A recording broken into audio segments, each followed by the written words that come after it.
भरतपुर नाम का एक छोटा सा गांव था। यह गांव हरे भरे खेतों और घने जंगलों से घिरा हुआ था। इस गांव में चंदू नाम का एक गरीब किसान रहता था।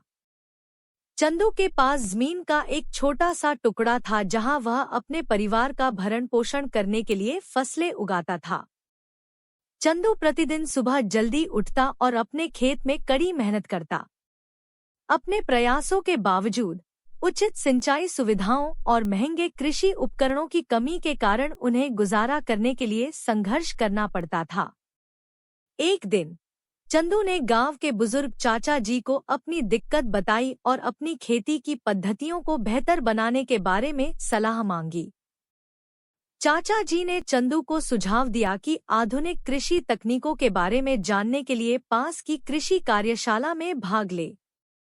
सीखने के अवसर से उत्साहित होकर चंदू ने कार्यशाला में भाग लिया और टिकाऊ खेती, जैविक उर्वरक और कुशल सिंचाई विधियों में मूल्यवान अंतर्दृष्टि प्राप्त की। अपने गांव लौटने पर चंदू ने सीखी हुई नई तकनीकों को लागू करना शुरू कर दिया। उन्होंने जैविक उर्वरकों का उपयोग करना शुरू किया और वर्षा जल संचयन तकनीकों का उपयोग करके एक सरल सिंचाई प्रणाली स्थापित की। समय के साथ चंदू की कोशिशें रंग लाने लगी।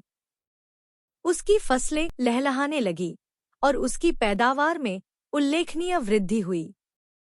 अतिरिक्त उपज के साथ चंदू ने अपनी फसल को स्थानीय बाजार में बेचना शुरू कर दिया और अच्छी आय अर्जित की। चंदू बेहतर भविष्य की दिशा में मार्गदर्शन करने के लिए चाचा जी और कृषि विशेषज्ञों का आभारी था। उन्होंने गांव के अन्य किसानों के साथ अपनी सफलता की कहानी बताई